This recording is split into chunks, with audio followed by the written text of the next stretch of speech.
Oui, Khalifa, exactement, lolu mo am. Le Mortal Kombat a bien eu lieu. Mais celui-ci n'a rien à voir avec l'Ambedifi Amondao et dont on attend le verdict. Le Mortal Kombat a donc bien eu lieu, mais là, le verdict est bien tombé. Et le peuple a triomphé. Mais le peuple a tout aussi saigné. Des jeunes sont morts, pour de vrai. Des jeunes à qui l'on a susurré qu'il valait mieux donner sa vie pour sauver sa démocratie, faire développer son pays, au lieu de prendre des pirogues dans une ambiguïté sémantique qui a pu les précipiter dans une marée humaine enivrante, souillée d'ambitions aux velléités fondées sur la manipulation, le populisme, et se nourrissant de leur désespoir, déception et aspiration.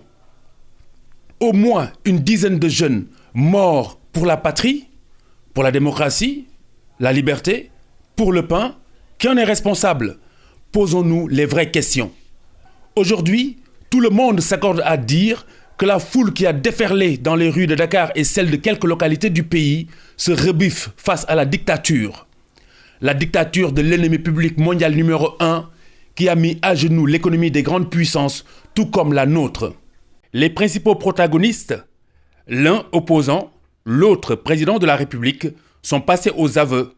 Les jeunes sont fatigués et laissés à eux-mêmes. L'affaire Sweet Beauty a dégoupillé l'engin explosif. Conclusion quasi unanime. Alors, complot ou pas complot, l'instrumentalisation semble en tout cas s'avérer. Et en politique, c'est de bonne guerre, quel que soit le bord où l'on se trouve d'ailleurs. Est-ce que la jeunesse doit trinquer? Je ne le pense pas. La République doit-elle en payer les frais? Je ne le crois pas non plus. Les acteurs, tous sens inclus, devraient, à mon humble avis, faire preuve de sincérité si tant est que les valeurs de la République et le salut de la nation les intéressent. Laissez la justice faire son travail, accélérer la procédure. Sénégal, prenons-les au mot et refusons de mourir pour une affaire métastasée, sans doute à dessein. Rappelons-nous de l'affaire des armes de destruction massive.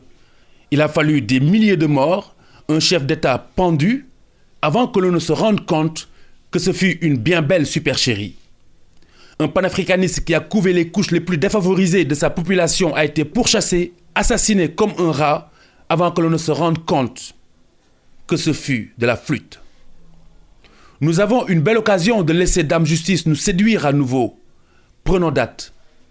Le Sénégal a besoin d'une jeunesse debout et en bonne santé pour construire ce pays, et non d'une jeunesse de bonne foi embarquée dans la déconstruction d'une république qu'elle a le devoir de préserver pour les générations futures.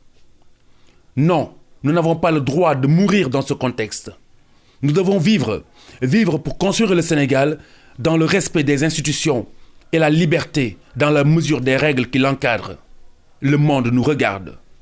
Alors, Mortal Kombat, nous dit-on, pourvu que le peuple en soit seul vainqueur.